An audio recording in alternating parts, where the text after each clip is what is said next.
Init ang ulo ni Pangulong Duterte sa isang banyagang mamahayag na nagtanong tungkol sa umano'y extrajudicial killings. Nakababalik lang sa bansa mula sa APEC Summit sa Peru.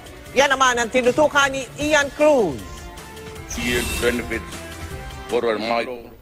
Sabi mismo ni Pangulong Duterte, hindi raw haharangin ng gobyerno ang kinakasang mga rally bukas laban sa paghihimlay kay dating Pangulong Ferdinand Marcos sa libingan ng mga bayani.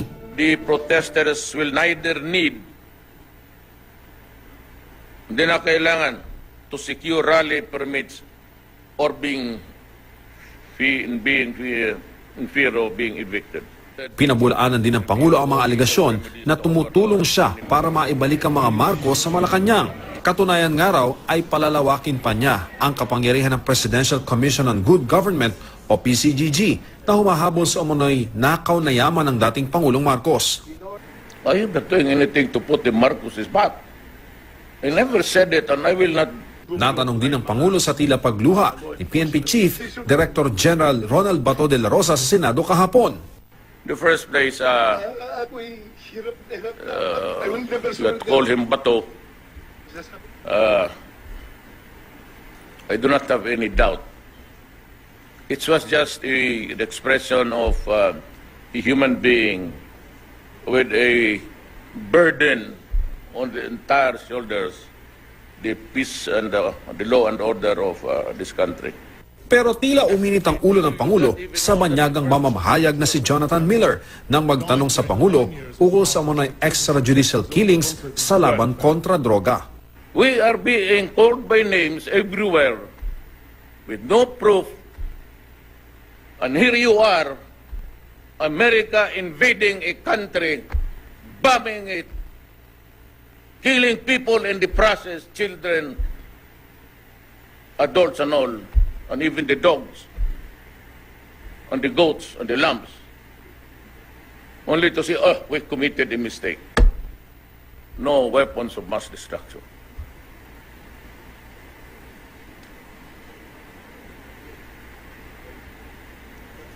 So I call upon now the human rights of America to consider this. Thank you, Mr. President. Pinatikosin muli ng Pangulo ang isang senador ng Amerika na tutol sa pagbebenta ng armas sa Pilipinas. Tinalakay din ang pagbukas ng Pilipinas sa aspeto ng communication, airwaves at energy sector. It's about time that we share the money of the entire country. And to move faster, make competition open to all. Pagkatapos ng presscon, dumalaw sa puntod ng kanyang ama ang Pangulo para mag-alay ng panalangin at kandila dahil kaarawan kahapon ni dating Gobernador Vicente Duterte. Sa musileo ng mga Duterte, natanong muli sa iba't ibang mga isyu ang Pangulo, gaya ng mga sinabi ni Kerwin Espinosa sa Senado. I think he has protected some, but exposed some. I don't know his reason. Because his father gave us another set of information on him. Batid na rin daw ng Pangulo na hawak na ng pamahalaan si Ronnie Dayan, ang dating driver bodyguard ni Senadora Leila de Lima. Hindi raw naniniwala ang Pangulo na humingi ng tulong si Dayan sa Senadora. I don't think that he was short of money. I do not think that Dayan was short of money. Why? Kung ikaw si De Lima, ano gawin mo? Pagutubin mo para magkakyak. You remember that Dayan was not, did not surrender. He was arrested in manhunt. Kung ikaw si De Lima, hayaan mo na. Lumabas na ito lahat ngayon. Hayaan mo si Dayan para magka-problema, magpunta sa ibang tao tapos maawa ka. May isabi ako sa iyo, bigyan mo ako, pangriyo mo ako. Do you believe that kind of hagwas? Mula rito sa Davao City, Ian Cruz, nakatutok, 24 oras. Mr. President, Jonathan Yes. Miller from Channel 4 News. There's a lot of talk these days about a new world order, and you have chosen to realign the Philippines with China and with Russia. Is there room within this realignment, do you think, for an America led by Donald Trump? And have you forgiven him for what he said about the Philippines being a terrorist nation? No, it's not really a world order of arms. The world order of violence is economic. You know, you have noticed now, Korea was pissed off because during the last rebellion, America did nothing to help in even a word or two. Then the most serious is that they wanted a guy, he's an Islamic preacher, I think, and he's in the States. And they wanted him to be extradited to Turkey. So Turkey got pissed off and said, I will go to Russia and China and would try to join the bloc. And that is only business. I'm sure Turkey is not interested in war. Turkey, I think, is still a member of the NATO. So he cannot be an alliance with another militarily if he has this membership with NATO or NATO. What I'm saying is that's why I said I'm redirecting the policy. Usually, even in the past years, when we talk about purchases of arms, it's always the made in America, period. Ships and be down, those given to us were not really given free. They were the most bold vessels, say assets, not needed by America anymore, and were then given to us with a, not really for a song, but for a price. I said it's about time that we redirect our, if the Senate, I forgot, Cardin, does not want to sell rifles with us, oh, Putin said that you can have, I'll give you buy one and take one. Almost like that. And Trump? Yeah, he said, if you cannot buy arms anywhere, go to me. You buy one, then take one. It's for free. So I get double. Why should I have to belabor the point with Cardin? If it does not want us to be allies, then we'll go to Russia and China.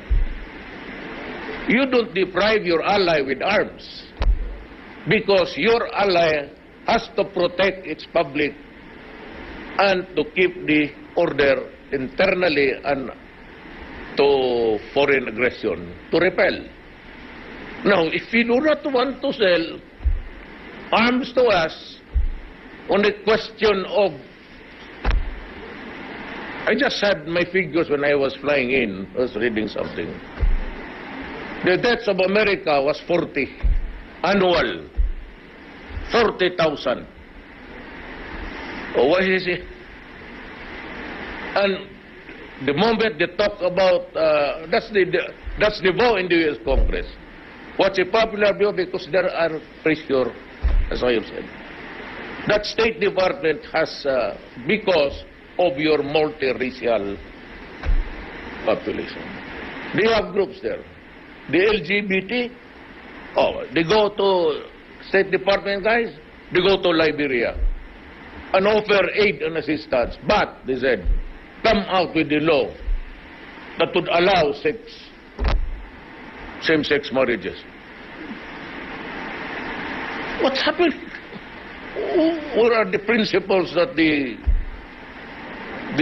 builders of America, they have lost along the way?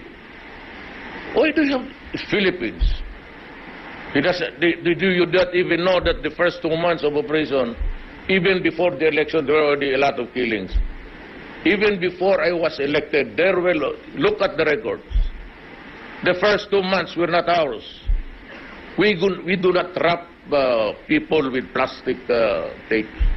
There's no need. If you want to kill the drug addict, just shoot him in the head. Why do you have to carry him from there and those were the purging and the cleansing of, I said, there were a lot of generals there. As a matter of fact, when I came in, I named them publicly. I told them before the elections, leave the service because if I get to be there, I will name names. So it was a free-for-all. You now realize that there are so many municipal and the city. One died in prison. I don't know. Maybe I'll do a research and give you the answer one of these days. So how do you expect to just say make the to assume rather that it's all killed by people of government when the mayors themselves were into it? And there are still mayors still there claiming the narco politics game. And I'm warning them again. You might not want it to hear it, but you will not only lose your funds, you will lose your life. Mr. President, just before you go, sir, you did raise earlier the comparison with Latin America and narco-state. The narco-states of Latin America were, as you know, associated with the term death squads too. And in this country, since you became president, in the 5 months since you became president, more people have actually been killed than died during the 9 years of the Marcos dictatorship, which we've also been talking about. I could ask the same question. Why is America losing 40,000 lives, drug-related cases? What makes the Philippines different from America? May I ask you? In terms of drugs, what is my color with the color of America? But the number of people losing death. It's not sanctioned in America. It's What? With respect, it is not sanctioned Yes. by the president, sir. Yes, it is not. That is what you say. But who supplied the arms? Who invaded a country, Nicaragua? Was it Nicaragua? Panama.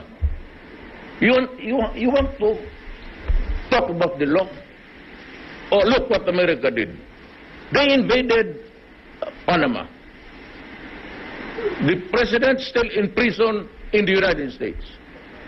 They invaded the country on a question or in the issue because drugs were flooding America, and they had to take out, forgot the name. Noriega. Same. America went to war. So they destroyed not only the sovereignty, they fractured the country. It's non-existent actually. And they had to kill Saddam to get the leader. So where is the hypocrisy?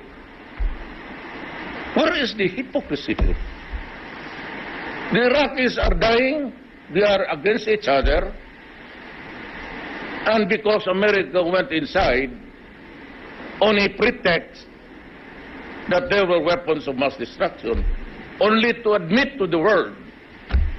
And by the way, why is America not a member of the International Criminal Court? Let me ask you.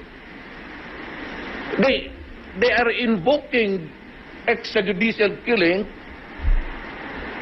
calling upon the Human Rights Commission and defining extrajudicial killing, which is in the charter of which he is not a signatory.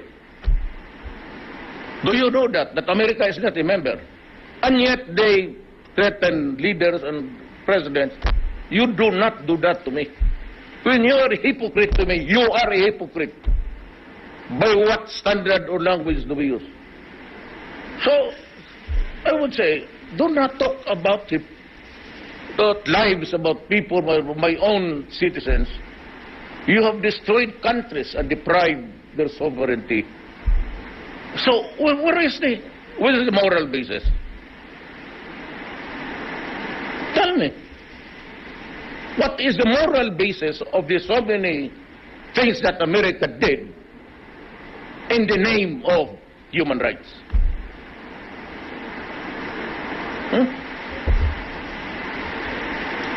Let us, when we talk about national issues, international issues, we have to set the parameters, or else my country, hindi naman ito lalabas. I'm not sure you will publish this or let it out in the air. So I must tell my countrymen, yeah, we are being called by names everywhere with no proof.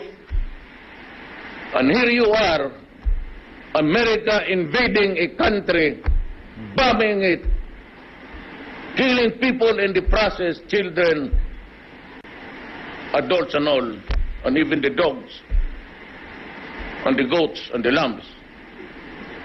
Only to say, oh, we committed a mistake. No weapons of mass destruction.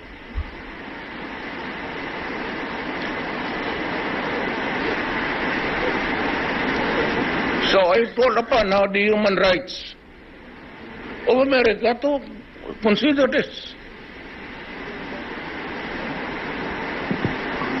Thank you, Mr. President. Yes. No more? No more. You can think of questions. Give me the meaning of hypocrisy. And I would address myself to the international viewers. Sumibat to, tingnan mo.